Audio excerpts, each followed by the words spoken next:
तो आज एक नए वीडियो के साथ आपकी सेवा में उपस्थित हूँ। आज हम जो है इस वीडियो में सीखेंगे central idea fire and ice का, जो कक्षा 10 की एक पोएम है।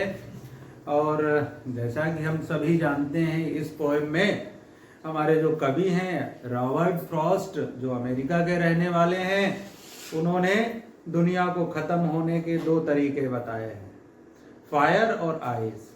यहाँ पर आइए थोड़ा समझ लेते हैं कि फायर का मतलब क्या है। फायर का मतलब यहाँ उन्होंने फायर को कंपेयर कर दिया है डिजायर से। तो यहाँ फायर जो है मेटाफर है डिजायर का।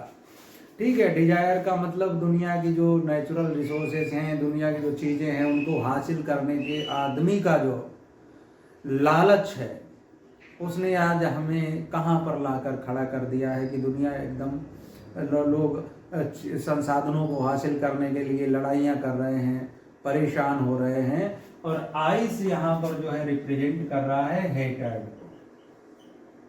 हेटर्ड को, नफरत को।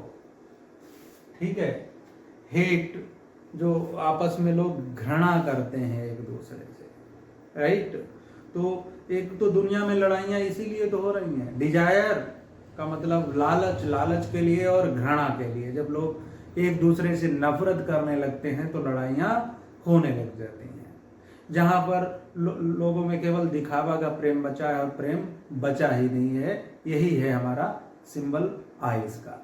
तो ये जान लेते हैं कि इसका सेंट्रल आइडिया क्या है। तो बेसिकली दो ही चीज़ें मेन हैं। एक तो ओवर एम्बिशन, आदमी की इच्छाएं इतनी ज्यादा बढ़ गई हैं कि दुनिया खत्म होने वाली है। प्रेम नाम की चीज बची नहीं है, लोग नफरत करने लगे हैं। तो जैसा कि हम सभी जानते हैं, जब सेंट्रल आइडिया हम लिखते हैं तो हमारी पोएम और पोएट का नाम जरूर होना चाहिए सेंट्रल आइडिया का।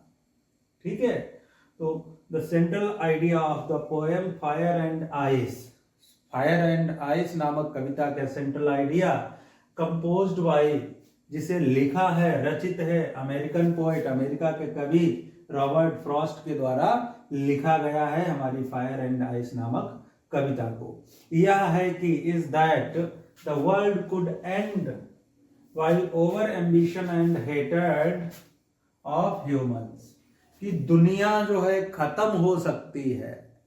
मनुष्य में जो ओवर एम्बिशन, बहुत अधिक महत्वाकांक्षाएं, लालच पैदा हो गया है और नफरत हो गई है, इसके कारण दुनिया खत्म हो सकती है। द फायर रिप्रेजेंट्स ऑब्सेशन, वही ओवर एम्बिशन, ठीक है, of man to acquire things. Fire का मतलब है आदमी की इतनी इच्छाएं बढ़ गई, इतना लालच बढ़ गया कि कुछ भी चीज आए उसे प्राप्त किया जाए। और जब ऐसा होता रहेगा तो जाहिर सी बात है नफरत बढ़ेगी, लड़ाइयाँ होंगी और दुनिया खत्म हो जाएगी।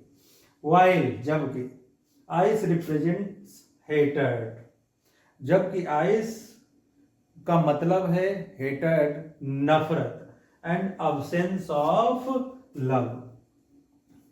ओके, जहां कोई किसी तरह का प्यार बचा ही नहीं है, स्नेह बचा ही नहीं है। The poet says that he favors fire. Poet कहता कि भाई दुनिया तो जो है आदमी की लालच के कारण खत्म हो जाएगी। While ice is also sufficient to end the world. जबकि बर्फ यानी कि नफरत भी दुनिया को खत्म करने के लिए पर्याप्त है। The poem compels us to introspect.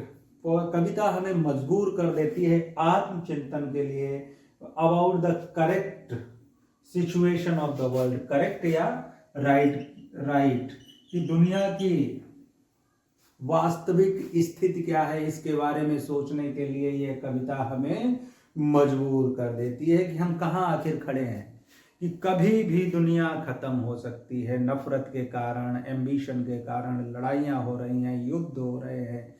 और ये युद्ध इसीलिए तो हो रहे हैं, नफरत के कारण ही तो हो रहे हैं। डिजायर, ओवर एम्बिशन के कारण कि भाई कहीं कब्जा कर लो, इसीलिए तो लड़ाइयाँ हो रही हैं।